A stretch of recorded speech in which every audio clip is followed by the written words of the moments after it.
Welcome into the Youth Zone Blockcast, quarantine edition.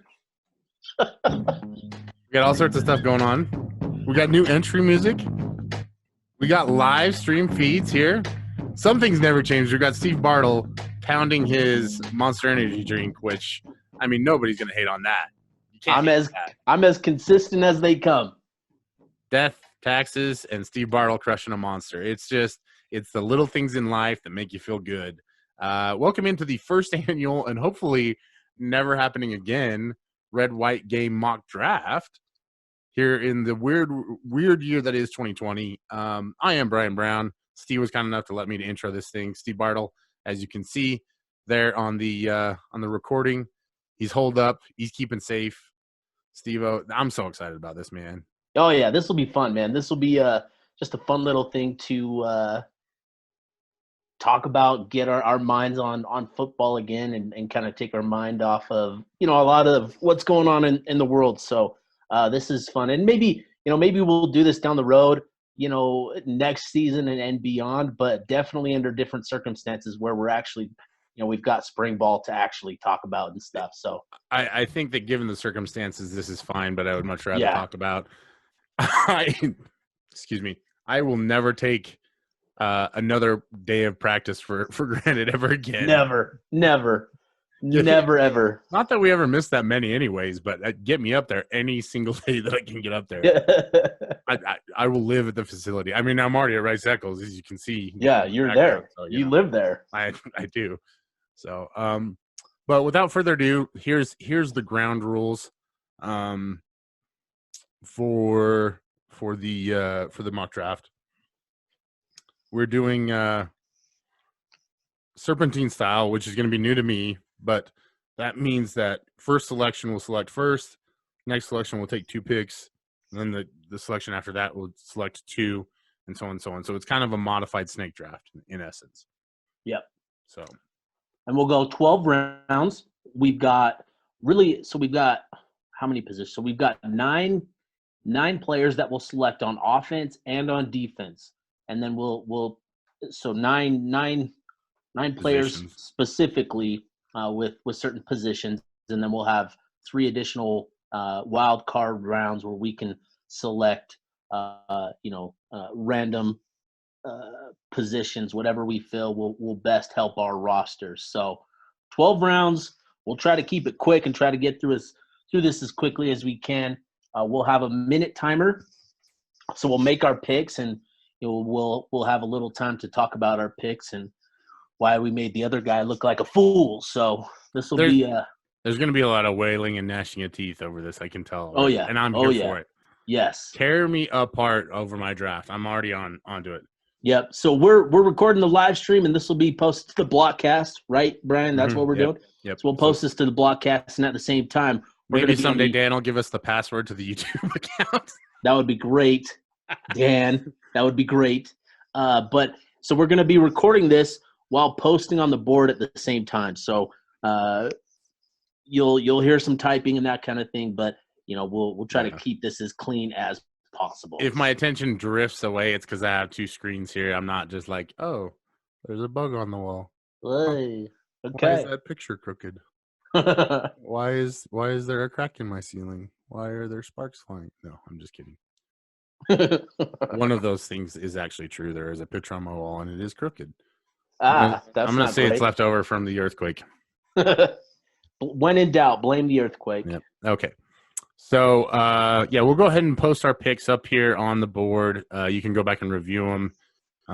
I think it'll just be, and honestly, like you could listen to it too on the podcast or watch the live stream. I don't know why anybody would want to watch us on a live stream, but it'll be out there. So it'll be out there for the people. Yep. Got to give the people what they want, Steve-O. Yep. All right, man. You ready? Did you? Yeah, I am ready. Did you go with any kind of certain strategy when you were putting together your board or anything like that? Yeah, I've put together a really sound strategy. It's called draft the good players, let Bryan draft the bad ones. That's what my big board looks like. I was going to put together a board actually of players I have an idea of what I'm trying to build with my. And since you have the first pick, I get selection, and I get the red jersey. So I'm team red, which also means I'm the home team. So I get the home field advantage here. I've got that working in my favor. But yeah, I've got an idea of what I'm trying to construct and build with my roster. So how about you? Did you put much thought into this? No, I'm actually just doing the spreadsheet right now, so this is going to go well. Nice. No, Great. I did kind of decide how I wanted to build my team based off of what I knew Utah had on the roster, and I'm operating under the assumption that this would be after 3, 4, or 5 weeks of development for a lot of these guys. So, I mean, for example, a player like Thomas Yasmin, I would assume had developed, or Clark Phillips is another one that I think, based on what we had seen limitedly, he was so super impressive. And you and I both, I posted this a ton on the board, probably on Twitter as well, but I just would run over to you giddy like a little schoolgirl every time he'd make him play. Steve, Clark made a play. And there was that one series where it was like, Bryan Keithy, shut down. Solomon Enos, shut down. Britton Covey, shut down. And that was just really fun to see. So I'm operating under the assumption that those guys all improved, they grew, that kind of thing. So some of these picks may be a little bit like people may think, oh, that's really dumb of him. And yeah, it probably is, but I'm also projecting a little bit because that's what mock drafts are all about. So all about. And of course, obviously, we mentioned this in our article that we published for the site, but we will not be selecting offensive linemen just because they play both ways. So no offensive lineman will be selected. Otherwise, Bryan would have 3 first-round picks of offensive linemen. So I just wanted to take that. I may try to draft Nick Ford as a tight end. You don't know. You just don't know what might happen. All right, man. Well, cool. So I think we've kind of explained everything. So whenever you are ready, let me know when you're good. Well, actually, no. Let me tell you, you are now on the clock. Bryan Brown and the white team, you are officially on the clock.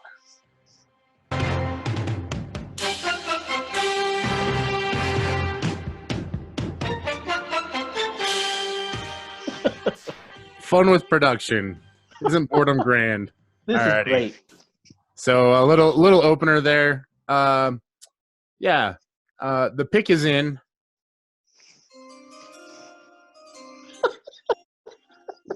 With the first pick in the Ute Zone Red and White game mock draft, Bryan Brown selects Cam Rising, quarterback. I was hoping that you would go Hawati Pututau. You know what? He is on my big board somewhere. All right, explain real quick. Why are you going Cam? Well, it's a tough question to really get in depth on because I think everybody understands that quarterback is the most important position. Luckily for Utah, I think what's cool about this season and just this draft in general, there are 2 really good quarterbacks on the roster, but I just feel like having seen what we've seen, having watched Cam Rising a little bit, his versatility, his duality as a quarterback, his dual threatness, especially in a spring game, will have more of an impact. He'll be a little bit further ahead than Jake Bentley. That being said, I think quarterback is probably the most important position in football right now. And so if you don't have a good quarterback, you're kind of up the creek. Yeah, absolutely. So, okay. Did you want to make your defensive selection as well? Yeah, I will. With my first – hold on. So we'll go first offensive pick and first defensive pick. Mm-hmm. With my first defensive pick, I select Devin Lloyd. God! Did not see that coming. Really? Oh, yeah, of course I did. Come on. All right. Okay, so that'll do it. I think that one's pretty self-explanatory, right? Yeah. He's basically the best defensive player on the team. So pretty much that's it. Yep. Yeah, okay. And I think what the big thing is with a defense, any defense, you've got to have a strong point, and I feel like for mine right now, the best selection first is Devin Lloyd. Yep, perfect. He's, he is the building block. He's the foundation of this defense. He's going to be the guy in charge of everything. So, okay, cool. All right, I'm up. My turn. My pick. My pick is in. I'm ready to go. with the first selection for the red team of the red and white spring game mock draft. Oh boy, I really botched that intro. The red team selects Jake Bentley, quarterback. And obviously, you've got to go quarterback here with the first pick.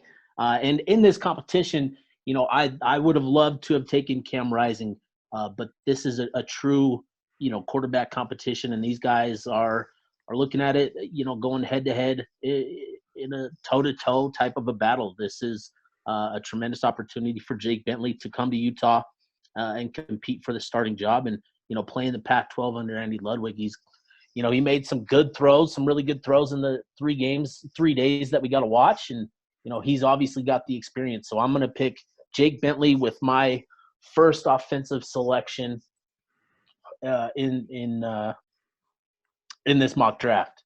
With my first defensive selection, the red squad selects Mika Tafua, defensive end.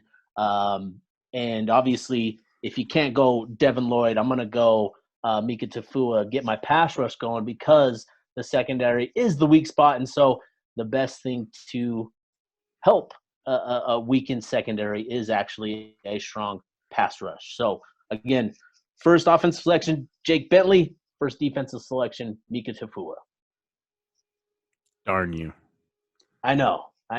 And here's the other thing, too, with the quarterback discussion. I think if you had a player that was so standout on this team this year that is almost like they were guaranteed to be the best, like a Jalen Johnson, for example, maybe then you could have gone him first instead of a quarterback. But I think the way that this team is structured right now, there's so much inexperience.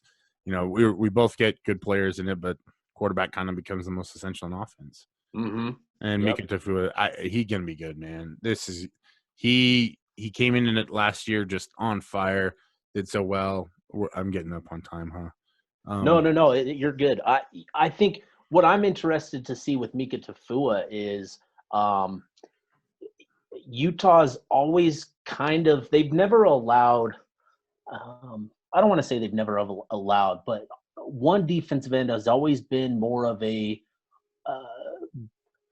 geared more towards stopping the run, to focusing on stopping the run. I don't think that they've ever had two defensive ends that were given the green light like Bradley and I was this past season. And so I think that's something I'm very interested to see with Mika is, he's going to be the guy this season with the high expectations of being the pass rusher. Scally talked about him a lot last summer. I think he's going to be the guy in that position to kind of assume the pass rushing role, and I'm interested to see how he responds to that. Yeah. And ladies and gentlemen, breakdown.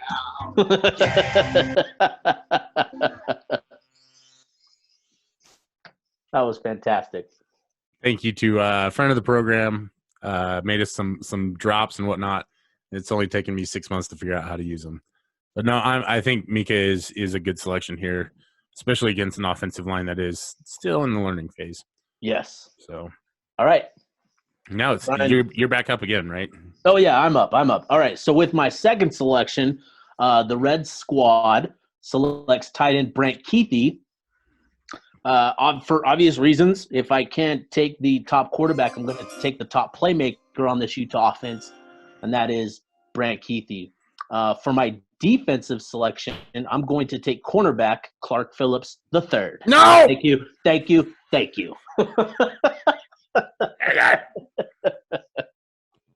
I knew that was going to happen. I knew it, Richard. Okay. Good selections. Thank you. Yeah, I mean, I think so. Alex Lundberg and I had done a all Pac-12 era Utah draft, just drafting the all-time players from the Pac-12 era. And at cornerback, one of the players that I selected was Clark Phillips. And that's, we selected, you could draft two players, and by the end of it, most of the good corners had gone off the board pretty quick. Obviously, Jalen was first. But I just think that Clark is that good. I think he's still young and maturing, and he's going to make some mistakes. But, just watching him, man, he is so impressive. And that's putting a lot of pressure on the kid. But, if anybody can handle pressure, I think it's that guy. Yeah, I agree. He's wired differently, man. So I'm excited to see, what he's able to accomplish. Oh, man, that puts me in a tough spot. Okay. All right. With my second offensive pick here in the Ute Zone Red White Game mock draft, I select Jalen Dixon, wide receiver. Ooh, okay. Good And selection. I think there are a lot of good wide receivers on the board here. The thing about Dixon is that he is just far and away the best deep threat on the team. And if I got to turn my hand a little bit, I'll turn my hand a little bit. But I think that he's the one that could really open up a game. Just for the same reason that you took Bryan Keithy, because he is the most versatile offensive player on the team. I took Jalen Dixon because he is the specialist that can stretch the field for us the most. Perfect. Yeah. And since it's becoming a scary, scarce run on talent currently, at cornerback, I will select. Sorry, for my second defensive pick in the Ute Zone Red White Game mock draft, I select JT Broughton. Ooh, okay, all right. Good choice. And it was a toss up between he and Bronson Boyd. The one thing about JT, he's not as experienced, but watching him and his speed, his just the pure athletic traits that he has, that's just really what I liked. Excellent. Good choice. Yeah, I like that choice. Get those posted on the board. And I'm up again, huh? Yeah. Man, see, this is where the serpentine style kind of throws me off. With my third pick, I'm going to select Cole Fotheringham. Oh, because I can't get out of this draft without a good tight end. As I put together my board, I thought about Thomas Yasmin. He might be a good player. He might evolve a little bit, but he's just not ready yet, and he's not going to be able to set the edge the way that Cole Fotheringham. The cops. Nope, you're good. Nope. For my defensive pick, I'm going to select Huati Pututau.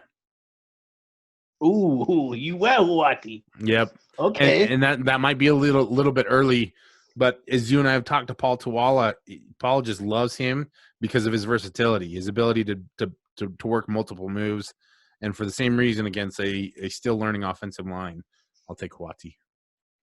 Good choices. And I need to post these on the board. This is really going to stress me because I cannot multitask.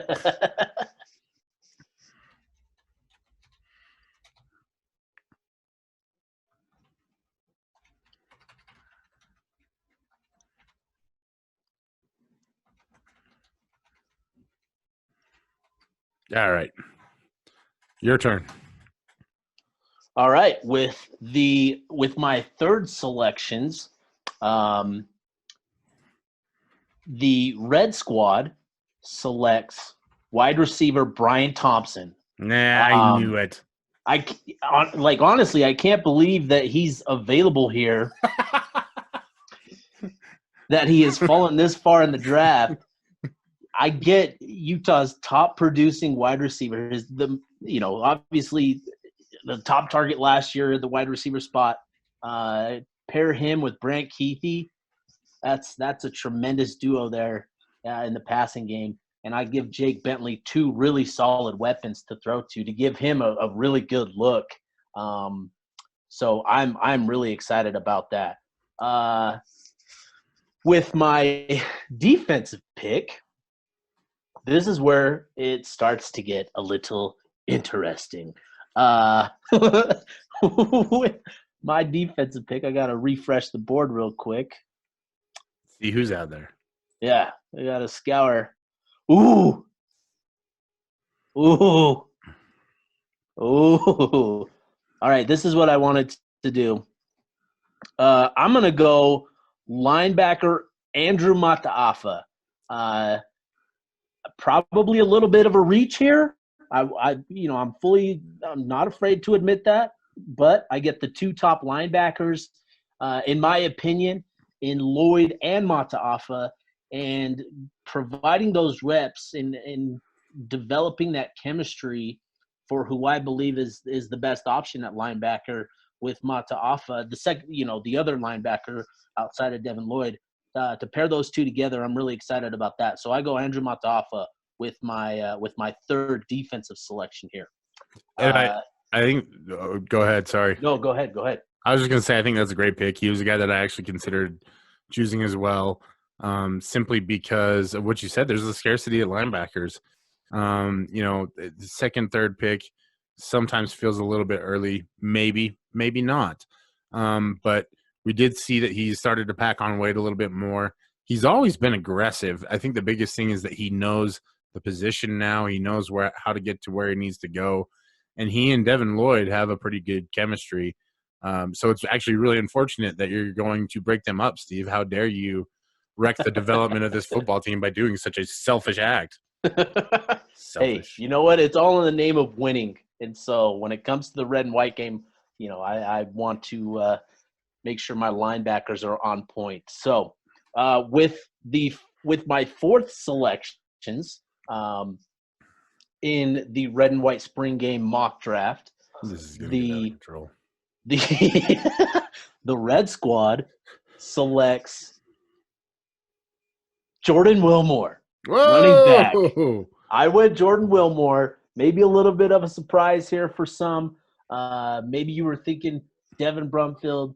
Maybe you were thinking Britton Covey. No, I go Jordan Wilmore. He's the running back that I have the most confidence in being the most consistent playmaker for Utah in the running game, in terms of being the guy that can be relied upon to get the short yardage, to create big plays. I trust Jordan Wilmore the most to be that guy. I love the flashes that we saw from him last summer or last fall, and like the way that he was running the ball, through those 3 games. So I go Jordan Wilmore here. Yeah, and it was fun to rewatch the BYU game, because seeing him in his first reps, his first live action, as he got a couple of carries against BYU, you really do see that he's just a little bit of patience and a little bit of reading away from being a terrific back.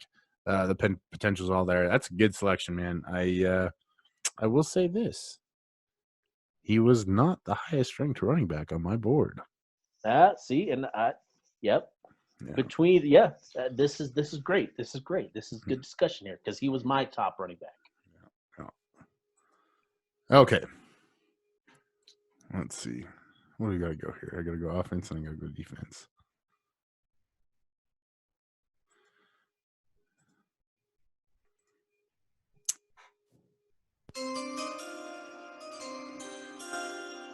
All right. With my fourth selection on the offensive side of the football, I select Britton Covey, wide receiver. Predictable. Yep. As I was thinking about the strategy that I wanted to go with, there is a certain kind of player that I really want, and Britton fits that mold perfectly. The other thing that was great to see about Britton is that he's back, folks. He is back. Covey is back. He's back. Yeah, he is definitely back. He looked great the couple times that we saw him. That one play where we saw him go around the corner and just around the outside. I mean, the cool part about it was even the team was jacked to see it, right? Yeah. They were whooping and hooting and hollering. And, it's usually the defensive, those jerks that's doing that kind of stuff. So it was good to see Britton Covey do that. With my defensive selection, I select Samisi Lawaki. Oh, did I make a defensive selection? Andrew Mataafa. Who? Oh, no, you didn't, because you have 2. No! Because when I went, I was going to go Sabisi, but I went Andrew Mataafa. But you selected him. That was my fault for being a brain fart. I basically went Minnesota Vikings on this draft and forfeited my pick because time ran out. I jumped the gun. That's what it was. Yeah. So a little bit of that too. But not a big deal. Not a big deal. There are a lot of defensive tackles, not as good as Samisi Lawaki, not as explosive as Samisi, but that's a pretty good pairing you've got there with Samisi and Hawati. It's going to be tough to run the ball on those two. Yeah, and the other thing too is that with you getting the best pass rusher on the board, I had to do something to counter that. So yeah, and boy, did you ever. So what I'm going to do is I'm going to go ahead and let you yeah, let me pick my your next defensive player. player. Yeah, let me pick my defensive player. Call me a BYU fan because I was premature. And I'm going to go safety Vontae Davis. Ooh. He's the one that has earned the trust of the coaches so far through spring ball, which should be expected because he is the most senior, basically the only freshman at safety, basically the only one available. So I'm going to go Vontae Davis. Give me a true free safety option here for my defense. So that's my fourth defensive selection. And a good selection it is at that. Safety is I think we've been over this time and time again. I think you're going to see your starters come in fall camp. Yeah. Oh yeah, I agree. Yep. So. Okay, and it's I get my fifth. Yeah. Now, right? So yeah, because I've forfeited. So now you get to go do your fifth pick. Did you do two in a row? No, I just did the one, but I jumped the gun, so I have to forfeit it. So now, no, I just made my pick. Okay, all right. Yeah, sounds so good. You go. All right. So with my fifth pick, I select Devin Brumfield on offense. Oh yeah, and this might. So I think we saw a lot of good progress from him. The other reason for this pick is that you kind of forced my hand by taking Wilmore. Yeah, because I think it's pretty clear who the top two were. Now there were other contenders that were rising up. But without the opportunity to draft Jordan Wilmore as a backup, I kind of have to take Devin Brumfield here. And then with my defensive selection, I select Malone Mataele. Oh, yeah, good choice. And I think his versatility really is the biggest thing. You can put him in the slot at corner. We saw him take some reps at safety. So at this point in time, I need defenders there, and he's the guy. So yeah, okay, good choice. And your defensive? Oh, that was your defense selection, Mataele. Okay, so with my fifth, in the fifth round, the Red Squad uses their fifth selections on wide receiver Solomon Enos, pairing him now with Bryan Thompson.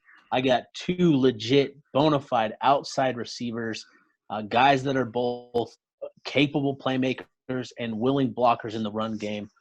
So that's who I'm taking in the fifth round, wide receiver Solomon Enos. And on the defensive side, I'm going defensive back Bronson Boyd as my other cornerback. You took to Travis Broughton, and I think there's a lot of potential with him. But I do think that Bronson Boyd is actually the one that is maybe the most seasoned, the most ready, at least immediately right now, is with what's going on with everything. I think he's going to be the guy to start on the outside this fall. So I go Bronson Boyd with my fifth defensive selection. Now going into the did you want to say something? I was just going to say that's a good pick right there for all the reasons that you mentioned. Oh, thank you, Bryan. Thank you. Remember, this is a competition, and I am winning. So we'll see about that.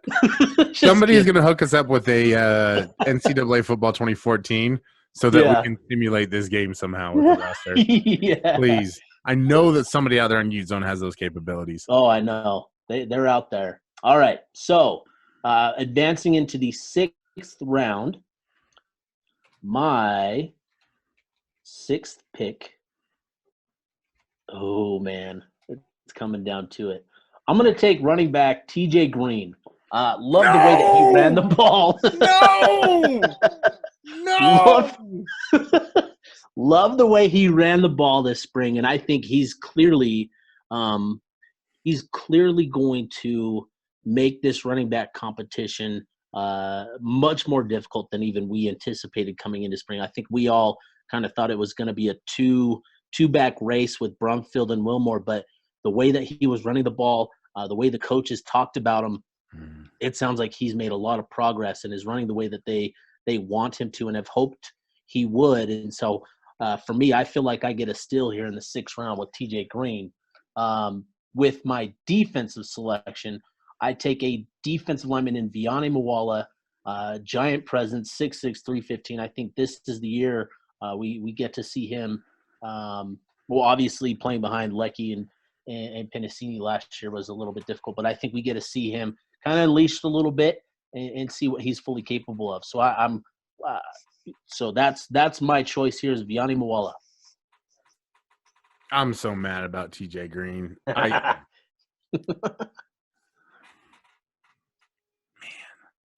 Yeah, he was running really, really well. Well, I and mean, you and I talked. Yeah, you and I talked to a source at one point during the brief spring ball that we got to witness, and that source had said that originally it was just a 2-back race, or so they thought, and that TJ had made it into a 3-back race, and Yeah. I think for a kid who got injured last year, didn't get off to a good start, and so he kind of got left behind a little bit. That's just proof of, honestly, what it is it's a lot of proof of who he is as a kid, man. Like, that guy, he works so hard, and he's just a good, positive guy. He's one of my favorite players to talk to. He was also a big part of my strategy with this draft. So good pick by Steve. Real crap move, man. Crap move. I hate it. All right. Is it my turn? It is your turn, yes. Okay.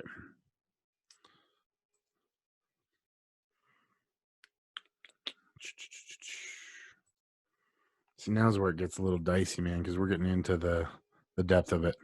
Yep. Okay. So the pick is in.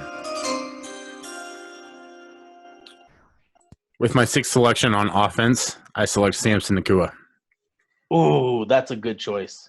And That's a good choice. Where you've gone with the 2 big outside receivers with Bryan Thompson and Solomon Enos. Samson, I need some size and I need some versatility. I do have Cole Fotheringham who can go out, and we saw he'd lost some weight, trimmed up. Not that he was really fat by any stretch, but I think he's just turned a lot of that dense muscle mass into more lean, flexible muscle mass. But he's still not a guy who can just go out and get a pass where Samson is. And right now, that's really what I need. His size, his versatility, slam dunk. Perfect. And with my defensive selection, I select Nephi Sewell. That's a good choice. Yep. You needed a linebacker. Yes.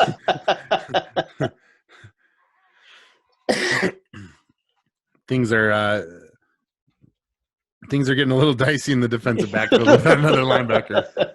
And the other thing about that Nephi, if there does happen to be another linebacker that somehow appears in this draft, Nephi can play both. He can play safety, but I think as he settles in, it's going to be linebacker.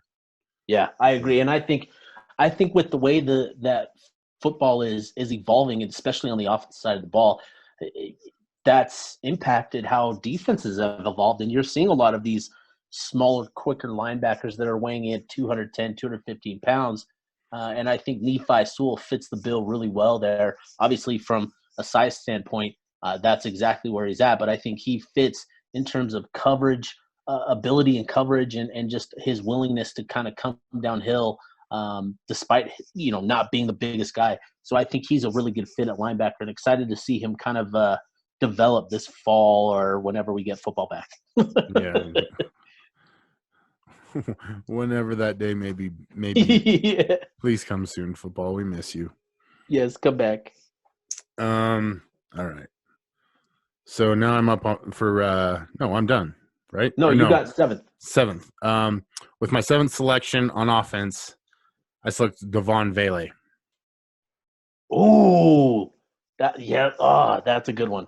And Vele, I guess we can say it now because there's nothing going on. He was a little nicked up. Yeah. He had a couple good days and then got nicked up a little bit in practice. It didn't look like it was too serious, but what do I know? I'm not a trainer. Yeah, it was just kind of one of those things that. Yeah, he was still in pads. He was still doing the workouts in the pit. He just wasn't practicing. But Vele is a guy that I think everybody saw his skill set, man, and he's big, he's strong, he can go up and get footballs, and really right now what I need is size in the wide receiver core. Man.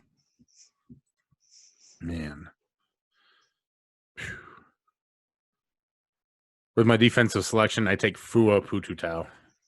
Ooh, okay. Not bad. What's your thinking there with Fua? So I mean, the same thing that you talked about with Utah. They tend to have one defensive end that they let run free, and one that secure the border, so to speak. Yeah. And I think Fua is your secure edge guy. There are probably edge rushers on the roster still. Max Tupai is not available, right? No. Yeah. No. Okay. So I was operating under that assumption, and so I'm going to go ahead and make sure that side of my, at least one side of my line, is well secured. And I feel like with he and Wati and Samisi, that's a pretty good pairing so far. Yeah. I agree with you. Okay. I will make my 7th selections, and on the offensive side of the ball, I'm taking tight end Thomas Yasmin. Pairing him with Brent Keithy, I've got an unbelievable combo of size and athleticism. Yes, Yasmin is raw, but I think he's at a point now where he's going to be given reps, provided opportunities to make plays. I think once you get the ball in his hands, he knows what to do with it. It's just getting to that point is where he's got to show a lot of progress. But one of the hardest workers on the team, so I'm really excited to add Thomas Yasmin to the Red Squad.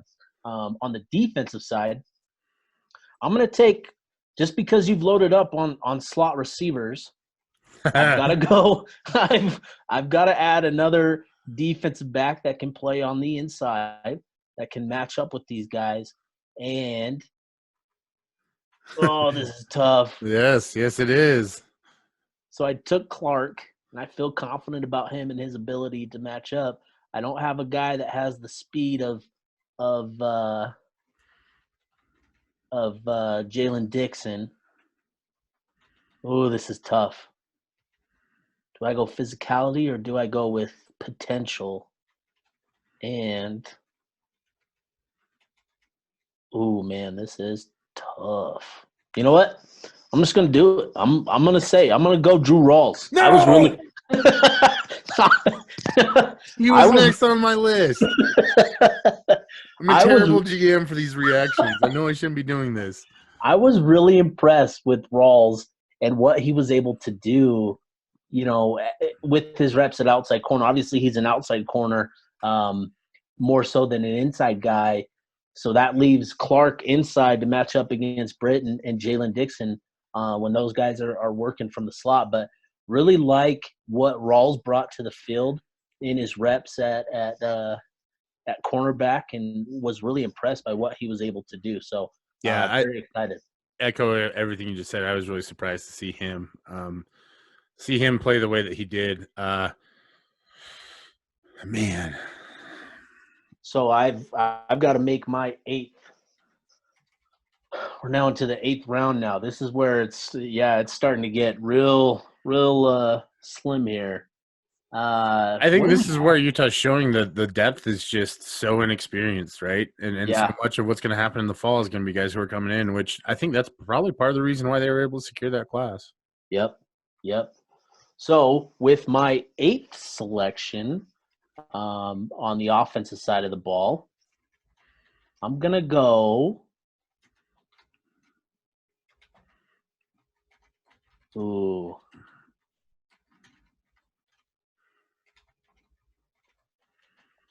You took all the inside slot receivers, so I can't really go there. So I'm gonna take the guy that I'm curious to see because he's got speed to his name. I'm going to go Pierre Muduru. Muduru. Yeah, Muduru. 6'1", 203. Reportedly ran a 4.3, 4.4. So he's got speed. Definitely noticed his speed in practice. It didn't pop like a 4.3 guy I think would, but he's definitely got some speed. I don't know if it's 4.3, but I'm intrigued by him. So I add Pierre Muduru to the offense side of the ball. And on defense, I've got to add another safety. I've got my free safety. I'm in I trouble. need to add a strong safety, and I'm in trouble, he said. Yo, man, this is ugly. I shouldn't say that. I'm gonna go Stone Azarkon as my strong safety, just because he's been in the program for a few years now. He knows the system. I need a guy that I can trust out there on the field, and I trust him as strong safety in a spring game. So I'm gonna go Stone Azarkon. A little bit of a surprise, but he was number 1 on the depth chart for a reason. You know, everything you said. It's another bottle breakdown. Yeah. I'm not even going to tell you how much I paid to be able to do this. I'm so excited. I wanted to do this forever. So that means I'm up, right? Yes. Oh, Lordy. Okay. Man. Yasmin is gone. Okay, good. With my 8th selection in the Ute Zone Red-White mock draft, I select Mekhi Bernard, running back. Ooh, yeah.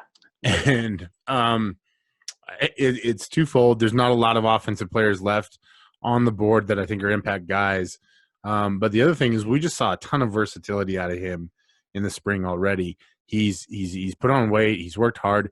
He's still only 17 years old. We did see that he struggles a little bit on the inside, but you can put him in the slot. You can move him around. We saw him do some of that orbital motion, saw him do some fly sweep stuff. But when he gets to the outside and hits those afterburners, man, he is an impressive cat. And he worked hard all off season. So Mekhi Bernard is a selection here. On defense, man. Yeah. Defense, I select a defensive end, Moofy Hunt. And that's just because I need a defensive end. We saw Moofy a little bit. I don't know that he ends the season on the defensive line, to be honest with you. I don't know if it's just because they feel pretty confident in their depth at tight end that he's not there, or they just wanted to get him a little bit more reps. I don't know if his knees are feeling better or what, but in the few things that we saw him do, he still has some work technique-wise as a defensive end, and it's kind of basic stuff too. So this is kind of the downside to everything that's going on here. Is that he's a guy that needs those reps and that good coaching from Coach Pua and Coach Powell, and he's not going to get it nearly as much as he needs it. True, very true. All right, and it's up to me to make my 9th pick now, huh? Yeah. Okay, with my 9th selection, on offense, I select Ali'i Numatalolo, tight end, fullback, blocking back. At this point, it's just he's a versatility type pick. And on defense, I'm going to select Aaron Lowe. And Aaron, I don't think I need to beat around the bush with this one. He struggled a little bit early on, but I feel like he would have made pretty good progress in the spring. He also gives me some flexibility. We can put him in the nickel, or I can bump him outside, and then I can move Malone around if I have to. Safety is still super thin. Yeah, super thin. Oh shoot, yeah, okay. Well, too late now. What? No, there's just another play that I saw. Oh. All right, so I'm up. We've got to go another quarterback, so I'm not going to do what you think I'm going to do. I'm actually going to go with Carter Robinson because I'm intrigued by this kid. I want to see what his athleticism looks like. He's a dual threat type of a quarterback. He was a preferred walk-on type of a kid. Not this past class, but the class before that. He's a redshirt freshman, and so was one of the top quarterbacks in the state of Wisconsin. So I'm going to go Carter Robinson just because I want to spice it up a little bit. And on Spring defense, game, we want to see stuff. yeah, we want to see cool stuff. With my ninth pick on defense, I know I've got to go at a certain position. What position do I got to go at? I know. Got two safeties. I got two linebackers and two defensive linemen. Right? Yeah, because I went Mika and Vianney. Mm-hmm. Two linebackers. Went Clark, Bronson. You're loaded up on the back end. Yeah. Yeah, I am. I'm gonna go. I gotta go defensive line. I'm gonna go Taniele Pututau. I need a guy on the edge. I like Taniele Pututau. I think he can provide a little bit of juice. Good size, 6'3", 235.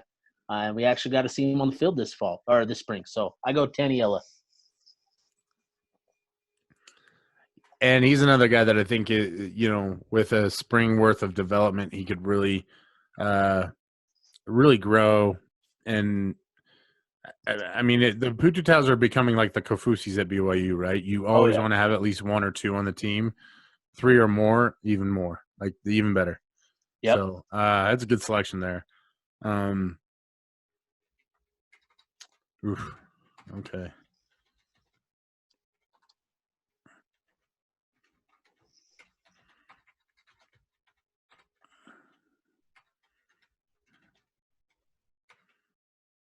Oh, and I got to go 10, huh? Yeah.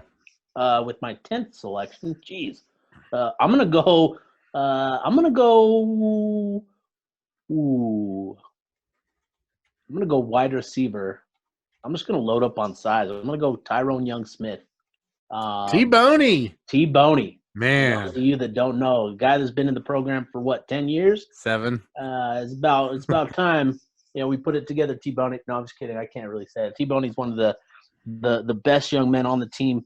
It's unfortunate what's happened to him in his career due to injuries and stuff like that. But I think I hope, anyways, he's able to put it together this year because he's a guy that's given a lot to the program and deserves to have a big fall. So, but this is just about the spring game. I'm going to go T-Boney with my offensive pick here in the 10th round.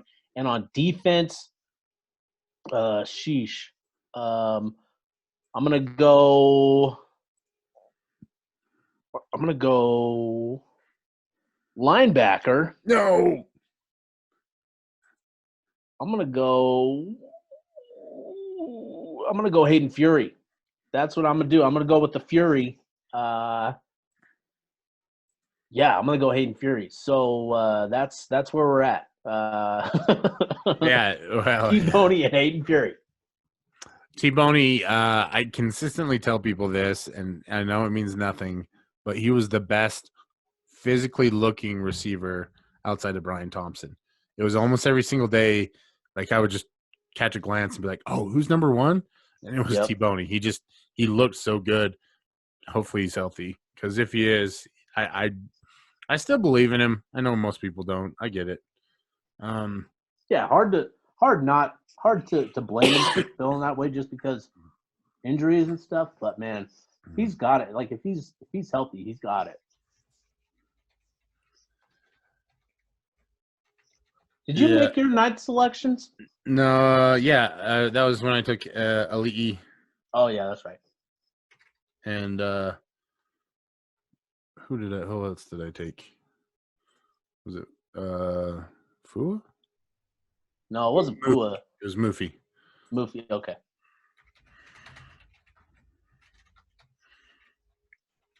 One day we'll actually have ways of tracking this that aren't me just writing it into a spreadsheet. So it's up to me for my 10th selection, right? Yes. Okay, so with my 10th selection on offense, man, I'm going to select Drew Lisk, backup QB. The Liskerator? Liskerator. The Liskerator. Can't beat it. Self-explanatory. And I'm going to make him happy by making it so that he doesn't have to deal with Pleasant Johnson on the opposite side of the football. That is correct, folks. I select LPJ, Lecrae Pleasant Johnson. There you go. I have no idea where I'm going to play everybody, but I got guys. That's really what I need right now. So, all right. And then what are we, 11th, right? Yeah. So I think I finish it up here. Yep. So with my 11th pick, I'm going to go running back Braden Whistler. Whist mode. Give me the guy. Give me the dude coming back from injury that he suffered his senior season of high school. Gray shirted last year, so he's coming in as a true freshman. I hope that this kid is able to put it together because he was a special talent in high school. Size obviously is going to be an issue at 5'6", but he had the juice, that's for sure, throughout his high school career. So I'm taking Whist mode in the 11th round with my offensive pick. And on defense, I'm going to take defensive back Kane Savage just because I know I'm going to need some athleticism, and he's the best option. So I'm going to go Kane Savage. I'm really excited about this kid.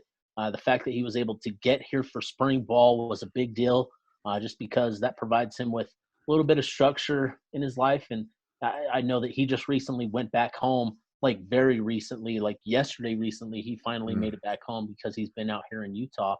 That kind of tells you, the type of situation that he's in with his, back home. But really excited about this kid, rooting for him. So I take Kane Savage here. With the 12th pick, my final offensive selection, man, I'm going to go Cameron Gardner, the player out of Mater Dei. You can't go wrong with a player from Mater Dei. Those guys are talented and they know how to compete at high level. He's one of those guys that I always, hey, who's that? Who's that? Yeah. I was always asking, and it was Cam Gardner. And, it's funny because I'm always very cautious with talking about walk-ons, but it does feel like Utah has some pretty above-average walk-ons at the wide receiver position. Yeah, they've done really well in terms of scouting, and they've made their walk-on program a bit more of a priority, over the last year, really emphasizing getting good walk-ons into the program. So I'm excited about that. With my 12th pick, I'm going to add some depth on the defensive line. I'm going to go Peter Tonga, the big guy, the big rumbling, bumbling, stumbling, fumbling defensive tackle, Peter Tonga. The Rumbling Ram. The Rumbling Ram. That's another bottle breakdown. Yeah. All right, so it's up to me now. Yep. 11 and 12. No, just 12. 12. What am I thinking? Just trying to eke out another extra pick. Serpentine, man, the Serpentine. I am drunk on this draft, and it's just because I don't know what we're doing. Yep. All right, so with my 12th pick, I'm going to take at wide receiver Kyrese Rowan. And another walk-on kid. Father was Emmett White, who played up at Utah State, really talented guy.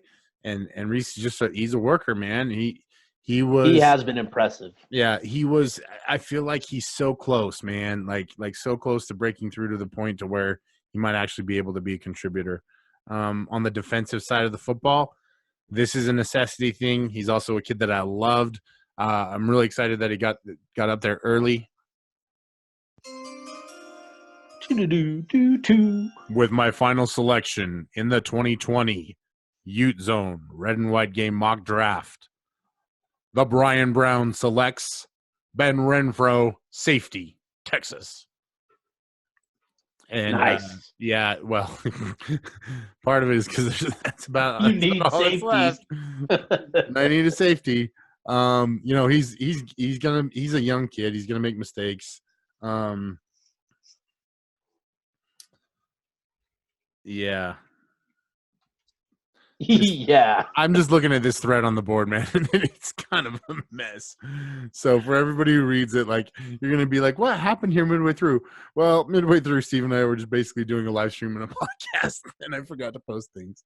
Like, it's just like 9 selection, Elite E, defense, Moofy Hunt. Like, I was trying to give good explanations, but not so much. I still haven't even posted my 9th and 10th selections No, you because I've haven't. been That threw waiting me for off it to too. And update. now I can't remember who I took at 11 and whatever. Whatever. We're done. Yeah. Yeah. Thank goodness. So, This was a long ordeal. but it was fun, man. And I think, you know, I always kind of knock these like mock draft things because I'm like, oh, blah, blah, blah. It's so stupid. The coaches are going to figure it out anyways. Players going to develop. And a lot of that is just because I've coached, I've played. Like, football's been in my life in ways that for most people it hasn't. Yeah. And doing this actually opened my eyes to make me realize, like, man, like, I'm not saying that I'm worried about the depth, but there is, you know, so much opportunity for incoming guys in the fall. And it's going to be fascinating to see what happens with the whole pandemic slowing things down. You know, are guys like Nate Ritchie going to be able to develop? How much work is he going to be able to get in? You know, what's the NCAA's plan going to be once they do start football, or do they just push it to the spring? I think it's a really – I don't want to get people's – look, man, it's tough right now for everybody, and we don't have to get too deep into it. And, you know, you and Tom have done a great job on It's Utah's World of breaking that down and the possibilities and potentials and what you guys have heard. But I just think it's fascinating that there's so much of that available. Do we want to draft kickers?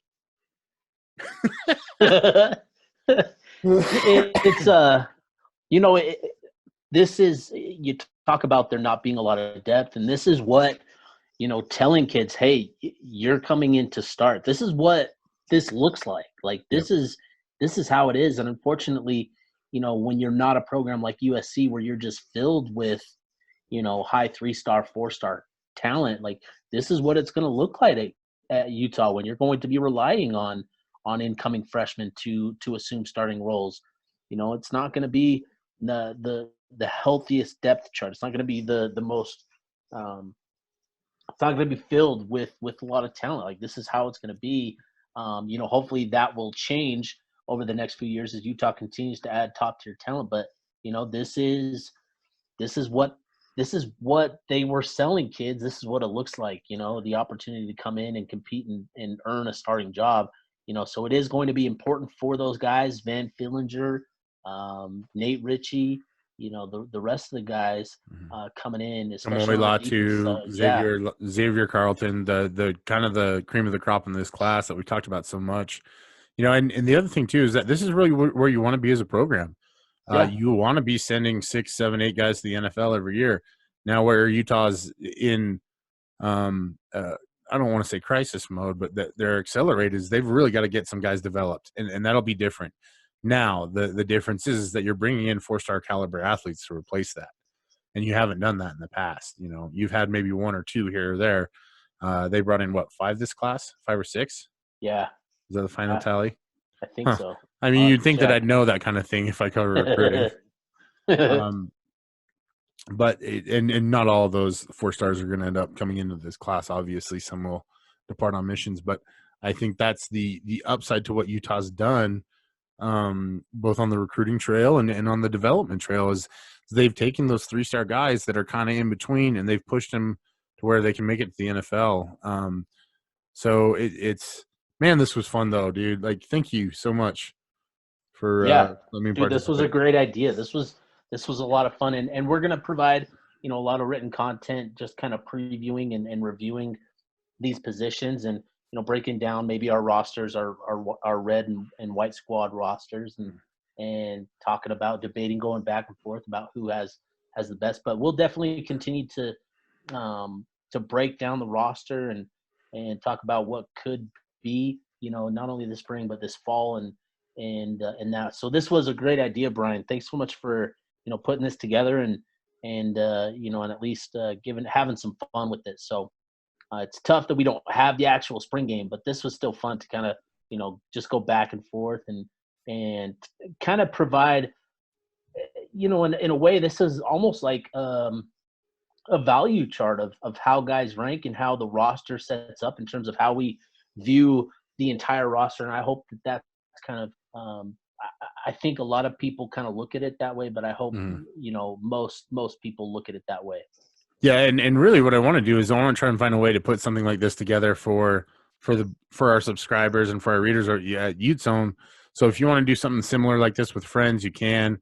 Because I think it really does. This is one thing that I love about our community is these are all people who love the game and the sport so much that they want to do it as well, right? Yeah, And so hopefully that leads to them kind of doing this, whether you want to do it on your own, whether you want our help with it, whatever. I don't have anything going on right now, so I got plenty of time on my hands. More than happy to help out with that stuff. But what I think it does is it you and I are pretty deep football guys. You know what I mean? Yeah. We're around it a lot. We talk to a lot of people. I'm not going to say I'm smarter than any coach out there. I'm not. Those guys do it 24/7, 365. What it does make you realize is how hard it is to team build. And then when your co-host steals your favorite sleeper selection at running back and totally throws off your game plan, you've got to scramble and have a backup plan. So thanks for doing this with me, Steve. Thank you to everybody on Youth Zone for sticking with us through this. We are going to be pumping content as much as we possibly can. We're doing rewatch diaries. The BYU game was fun. Man, it was such a different team to watch. You know what I mean? Oh, That yeah. first game compared to the last. Yeah. And it kind of gives you a little bit of perspective on that. So we'll keep pumping those out. You have anything else you want to plug? No, man. You already plugged the podcast with Tom, and we'll be recording again this week. So we've got that coming out. Again, a lot of content with the rewatch diaries. That has been a lot of fun. Mhm. Maybe not a lot. No, it has been fun. It's been fun, but I think more than anything, it's amazing to go back and watch the BYU game and remembering how optimistic I felt about the offensive line. And watching that game, especially through the first half, I was surprised at just how ugly it was, how ugly the execution was. And then in the second half, the complete different feeling in terms of just how well they execute, how cleanly they executed. Once Nick Ford stopped running the opposite direction, the wrong way on a pull, like once they cleaned that up, Yep. it was beautiful to watch, especially that fourth quarter drive. So it's fun to go back and kind of really dive into how each individual and how groups played, and not just remember what happened, how the result of the play, but actually watch how these guys executed. And that's been the biggest thing that I love about going back and doing these rewatch diaries, because it allows us that opportunity to do that. So I think we're doing USC is our next one. Is that right, Brian? First The quarter USC should game drop tomorrow. Yeah. So. Okay. All right, man. Well, excited for that. Maybe not excited. No, I shouldn't say excited, because that game sucked. But I think it's going to reveal a lot. Yeah, and that's what I was going to say is I think that people are going to read these diaries and realize while that result was not what anybody wanted and or hoped for, the actual game itself was maybe quite a bit closer than we all thought. The hard part about that one, and it seemed like to be a trend with this team, is that as it got later in the game and they were under pressure, that's when they started to crumble, because I feel like that team just wasn't designed and built to either come from behind in a quick situation, where they had to throw, or, just anytime that they had gotten under the gun and teams were able to pin their ears back and rush, I think it put them into a tough spot. And that's hopefully what we'll uncover with that USC game. But regardless, at this point, if we're going to cause a little extra pain, at least you're getting something, rather than just watching Tiger King on Netflix. Yep. All right, man. Dude, this has been fun. We'll have to continue to do things like this. Maybe, an all-time roster, an all-decade roster, or something like that. Kind of go through our own little stuff. That'd be fun, draft man. our own team. I did that with Lundy on one of my other podcasts, the Beehive Boys, that we call it the BLT Hive. I should have that up probably later tonight. So this is Monday night. If not, it'll be up for sure Tuesday morning. So you can check that out too if you want. just more than anything, it's just Lundy and I, because we can't be on the radio or producing anymore. We want to try and get reps, and Steve's busy doing his stuff, and Cam's in a bath somewhere, and so the Blockcast doesn't have a lot to talk about. And so, Frickin' Cam. but now that we've got this down, we'll try and kind of be more. I've learned so much about Zoom in the last 3 weeks. It's insane. I feel like I could teach a class on it, but no, it's yeah. And we'll keep rolling, and Keep you know, at the it. biggest thing is I'm gonna keep washing my hands, and I'm gonna keep staying home, and we're gonna all keep hoping and sending out the good vibes and whatever else that football happens this year, because we need it. Yep. Amen. Well said. Well said there, Brian. Well, cool, man. Well, for myself, Steve Bartle, for Brian Brown, this has been the Utes on Blockcast, signing off.